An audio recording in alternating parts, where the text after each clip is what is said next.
민노총 간부가 연루된 국정원의 대대적인 간첩단 수사를 놓고 정치권에서도 이 공방이 뜨겁습니다. 두 분과 함께 자세하게 짚어보도록 하겠습니다. 신성범 전 새누리당 의원 그리고 김종욱 전 청와대 행정관 나오셨습니다. 안녕하세요. 네, 안녕하세요. 자, 먼저 민노총 수사 관련해서 이 여야의 목소리부터 들어보겠습니다.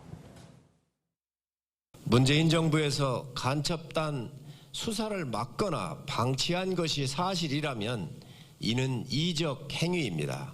국가 보위의 최첨단 노하우를 갖고 있는 국정원의 손발을 다룬 책임을 민주당은 져야 합니다. 철진한 공안 정국도 다시 소환되고 있습니다. 과거 국정원은 무수히 많은 무고한 국민들을 간첩으로 조작하여 국내 정치에 이용했던 전력이 있는 집단입니다. 국민의힘은 왜 버스가 떠난 뒤에 손을 흔드는지 모르겠습니다. 예, 그제 있었던 일이죠. 이 국정원과 경찰이 이 국가보안법 위반 혐의로 민노총 사무실을 이제 전격적으로 압수수색을 했습니다. 물론 이 본사 사무실을 압수수색한 거는 이번이 처음이라고는 하는데, 자, 이게 과연 야당이 주장하는 대로 철진한 공안 정국이냐, 이게 문제거든요. 그 간첩 사건 수사에서는 수사가 벌어지면 사실은 여야 정치권은 좀 가만히 지켜보는 게 옳아요. 예. 거기에 대해서 전문가적 식견이 없기 때문에. 근데 다만 이 사건은 어떻게 보면은 국가정보원이 오래간만에 국정원이 제대로 일을 하는 거예요. 국정원의 존재 이유가 뭐죠? 북한에 대한 정보, 세계에서 정보를 수집하면서 또 하나 방첩. 우리 내부로 들어온 간첩망을 타진하는 거, 잡아내는 게 그게 국정원이 해야 할 일이에요. 지금 안 했단 말이에요. 안 해서 지금 오랜만에 하고 있는 건데, 제가 보기에는 보니까 민노총 관련은 좀 유심히 봐야 될 대목이, 그중에 한 분이 조직국장으로 돼 있어요. 민주노총의 조직국장이라는 사람이 국가보안법 위반 혐의에 있다. 다시 말하면 북한의 조선노동당 어떻게 보면 문화교류국인가, 이게 옛날에 대외 연락부란 말이에요. 예. 접촉을 했다는 거니까 어떻게 지금 시기에 무슨 간첩이냐고 하겠지만, 이 망이라는 것은, 조직망이라는 것은 이런 조직에 들어가서 어떤 대중 조직에 들어가서 조직의 방향과 운동 방향을 결정하는 데서는 굉장히 중요해요. 그래서 거기에 작업을 하는 거잖아요. 공작을 하는 거란 말이에요. 예. 그렇다면 제가 보기에는 민주노총 간부 4명이라고 알려져 있고, 또 북한 공작으로 이름까지 나왔어요. 그러면 상당히 수사가 진행된 거다. 이게 지켜보는 게 맞더라고요. 예. 자, 그리고 이제 아까 저희 언론 저희 단독 보도를 보면, 문재인 정부 당시에 이제 서훈 전 원장이 청주 간첩단 사건을 수사를 좀 막았다. 자, 이런 부분이 있거든요. 자, 그 부분은 어떻게 봐야 될까요? 정말 남북 관계를 고려해서 간첩 수사를 조금 뒤로 미룬 걸까요? 아니면 어떻게 보십니까? 그러니까 저는 이 부분 같은 경우는 사실관계가 확인이 안 되기 때문에 쉽게 얘기할 수 있는 부분은 아닙니다. 그러니까 지금 처음 시작된 내용들이고요. 예. 지금 여당이 공격하는 건 수사를 무마했다라고 얘기하는데, 박지원 전 국정원장 얘기를 들어보게 되면 간첩에 대한 수사라고 얘기하는 것이 장기적인 수사가 요하기 때문에, 예. 그 장기적인 수사를 통해서 축적된 증거를 가지고 본격적인 수사를 들어가는 거라고 얘기한다면, 지금 만약 그런 간첩단 수사를 시작한다고 얘기하면 이미 문재인 정부에서 충분히 대공수사권을 가지고 준비했다라고 얘기할 수 있는 측면들이 분명히 있습니다. 이건 그렇죠. 두 가지가 혼재되어 있기 때문에 이렇다 저렇다 얘기할 필요가 없는 거예요. 근데 계속 지금 여당은 전 정부가 수사를 무마했던 것처럼 과거 지금과 똑같은 방식으로 공격을 하고 있습니다. 저는 이건 예를 들면 간첩단 사건을 과거의 권위주의 정부가 정책으로 활용한 것과 유사한 방식이라는 거예요. 그러니까 오히려 야당 입장에서는 이런 내용들이 계속 나오게 되면, 저런 대공수사권이라는 걸 이용을 해서 오히려 전 정부 또는 진보 진영을 갖다가 탄압하려고 하는 소재로 활용하는 거 아니야? 라는 의구심을 가질 수밖에 없는 측면들이 분명히 있습니다. 따라서 지금은 여야가 좀 가만히 있는 게 맞다는 생각이 들어요. 하나하나 내용이 나오면 그것들 다투면 되는 문제라는 생각이 드는 건데, 그렇지 않기 때문에 또 다시 정쟁화되는 거죠. 성일종 의원이 그런 말씀하시는데요. 성일종 의원이 그런 말씀하시기 전에요, KTX에서 마스크를 제대로 쓰셨으면 좋겠습니다. 알겠습니다. 자, 그래도 사실 이제 아까 말씀하신 것처럼 이 국정원에 대한 간첩 수사는 굉장히 장기간 수사를 요하는 것이고, 자, 그래서 이번 수사도 문재인 정부 때부터 이제 이어온 것일 것이다라는 말씀을 하셨는데, 지금 국정원법 개정안이 이제 내년 1월로 대공수사권이 이제 경찰로 넘어가잖아요. 국정원이 이제 더 이상 수사권이 없어지게 되는 거나 마찬가지인데, 그래서 지금 이렇게 국정원이 여기저기 나서서 수사를 하는 것이다. 수사를 이끌어내는 것이다. 자, 이렇게 이야기하는 부분도 있거든요.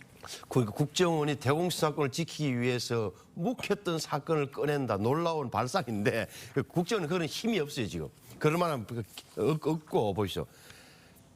그 간첩 수사가 오래 걸리는 건 맞아요. 굉장히 지금 지능화돼 있잖아요. 그러니까 무슨 전극을 남기지 않기 위해서 뭐 사이버 드보크라는 이름도 나올 정도니까 얼마나 장기적으로 하겠어요. 베테랑들이란 말이에요. 북한 공작원이나 사람들이 예. 우리의 그 추적을 피하겠죠. 그런데 다 좋은데 그러려면 말을 하려면은 그럼 지난 정부가 수사를 제대로 했느냐 표현하기 위해서 이런 대목이 필요한 거예요.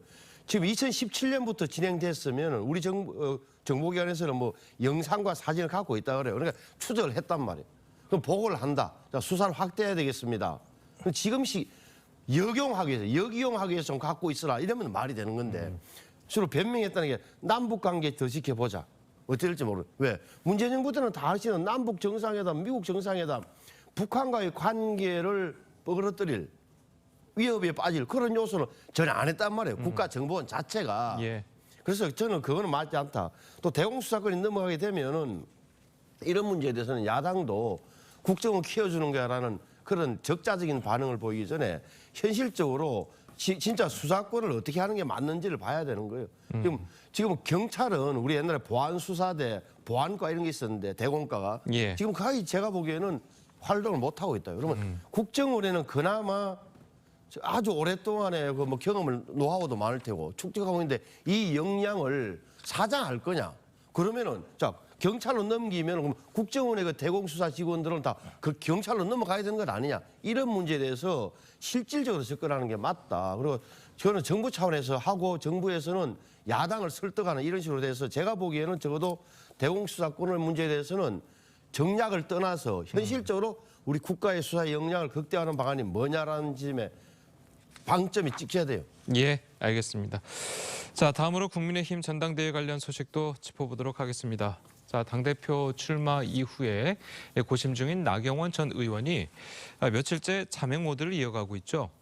자, 그런데 이제 어제 취재진을 만나서 이야기가 나왔습니다. 어떤 입장을 밝혔는지 직접 들어보시겠습니다. 며칠간 좀 저의 지난 정치 여정에 관해서 좀 생각해보고 뒤돌아보고 있습니다. 생각을 곧 정리해서 말씀드리도록 하겠습니다. 빌딩 투기 의혹 있는데 수고 많이 어떻게 좀 설명... 자, 지난 정치 여정에 대해서 뒤돌아보고 있다. 이렇게 이야기를 했습니다. 그 전에 했던 기자회견과는 느낌이 상당히 좀 달라진 느낌이에요. 그 전에는 누가 봐도 이제 곧 출마 선언을 하겠구나라는 느낌이었다면 이번 느낌은 약간 다른 느낌인데 어떻게 보셨습니까? 고민을 얼마나 많이 하겠습니까? 그러니까 나경원 씨가 정치를 시작한 게 저도 좀 압니다만 이제 21년이에요. 21년. 2002년도에 이 한나라당 이회창 총재 특보로 서울행정법원 판사하다가 그만두고 나서 특보로 들어오면서 시작된 건데 지금 말한 대로 진퇴양난이잖아요. 사면초가 진퇴양난. 출마하자니 그렇고 출마하자니 이길 가능성이 계속 없어지고 출마 안 하자니 정치 생명이 어떻게 될지 이런 대목에서 고민을 얼마나 많이 하겠습니까? 그러니까 자신이 걸어온 정치 이정을 뒤돌아보고 앞으로 정치를 어떻게 할 것인지 하게 되면 어떻게 하는 게 가장 적합한 맞는 건지를 고민하고 있겠죠. 고민 지점이야 제가 보기에는 뭐 뻔한 건데 예. 이렇게 안 나와도 출마해도 뭐 이런 대목인데 제가 보기에는 출마 가능성이 남아 있다고 봐요. 예, 알겠습니다. 자, 지금 들어온 소식을 좀 전해드리도록 하겠는데요. 이 강남구 구룡마을에 큰 화재가 발생해서 소방 2단계가 발령이 됐다고 합니다. 지금 주민 500여 명이 긴급하게 대피를 하고 있다는데요. 자세한 소식은 들어오는 대로 저희가 연결해서 알려드리도록 하겠습니다. 자, 계속해서 저희는 좀 이야기를 나눠보도록 하자면요. 어제 이제 또 여론조사가 하나 발표가 됐잖아요. 어제 여론조사를 보면은 다시 또 이제 김기현 의원이 나경원 의원을 앞서는 그런 모습을 좀 보였습니다. 자, 이 최근의 여론조사의 흐름이 뒤바뀐 것도 나경원 전 의원이 출마를 고심하는 그런 부분이 될까요? 뭐 가장 기본적인 부분들은 윤심이겠죠. 윤 대통령, 그러니까 대통령이 해임한 당대표, 이게 말이 되겠습니까? 대통령이 반대하는 당대표, 이게 말이 되겠습니까? 왜냐하면 이번에 뽑게 될 전당대회 지도부라고 얘기하는 건 총선을 준비하는 체제이거든요. 예. 근데 총선이라고 하는 것이 어떤 형태로든지 대통령의 얼굴로 할 수밖에 없는 상황입니다. 예. 근데 거기에 당대표가 소위 대통령이 해임했던 당대표가 온다라고 하는 건 말이 안 되는 상황인 것이고 그 부분에 대해서 소위 국민의힘 지지층들 같은 경우 충분히 알고 있겠죠. 아, 지금 상황에서 나경원 전 의원을 출마하지 않게 할 방법이라고 얘기하는 건 소위 윤심이 실려 있다라고 하는 김기현 의원에게 지지를 옮기는 게 맞겠구나 생각을 했었던 것 같고 국민의힘 지지층 내부의 아주 핵심적인 윤 대통령의 지지층들 같은 경우가 대거 전 이동했다고 생각이 들기 때문에 지금의 상황은 소위 반대로 역전하기 어려운 구조적인 상황으로 가고 있다라는 생각이 분명히 듭니다. 그리고 또 하나는 지금이 무슨 자유경선이라고 얘기할 수 있습니까? 제가 볼 때 거의 기획경선인 상황인 거죠. 전 이런 기획경선 상황에서 나경원 전 의원이 반윤의 기치를 들고 이기겠다라고 생각하는 것 자체가 제가 볼 때는 거의 정치적인 도박 같은 형태라 생각이 들기 때문에 예. 제가 볼 때 전체적인 구조 자체가 나경원 전 의원에게 나오지 마세요라고 지금 얘기하고 있다고 생각합니다. 알겠습니다. 자, 그리고 앞서서도 저희 기사를 통해서 좀 전해드렸지만 부동산 투기 의혹도 좀 나왔잖아요. 홍준표 대구시장이 제기한. 자, 이 부분은 좀 어떻게 영향을 줄 수 있을까요? 지금 홍준표 시장 이야기를 하고 TV조선에서 바로 찾아갔네요. 그러니까 예. 시점을 보시면 2021년 4월에 샀잖아요. 언제죠? 총선 끝나고 나경원 의원이 이제 총선에 떨어지고 나서 제가 보기에는 집을 건물을 산 것 같아요. 그래서 자기 돈 11억에 은행에서 43억 빌려 샀는데 1년 만에 팔았다. 이러면은 뭐랄까 아차 싶었겠죠. 뭐 이런 느낌은 드는 건데 이런 게 보도되는 시점, 이 공개화되는 시점 이런 것도 사실 정치에 중요한 거예요. 어떻게 이게 소문이 났을까?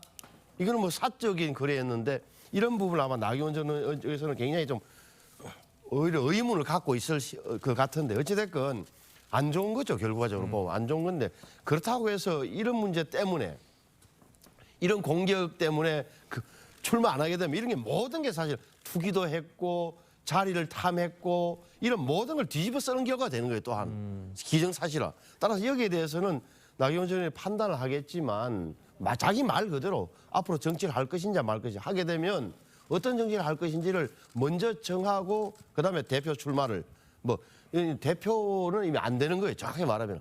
대표는 안 되지만 이번에는 안 되지만 3월 8일 이후를 내다보고 출마를 한다든지 이런 결단이 필요한 시점이다라고 보여져요. 알겠습니다. 자, 그래서 일각에서는 이 투기 의혹에 대해서 네. 나경원 전 의원이 이제 말씀하시는 것처럼 총선에서 낙선한 뒤에 건물을 샀고 그리고 나서 윤석열 대통령이 당선되니까 바로 팔았단 말이에요.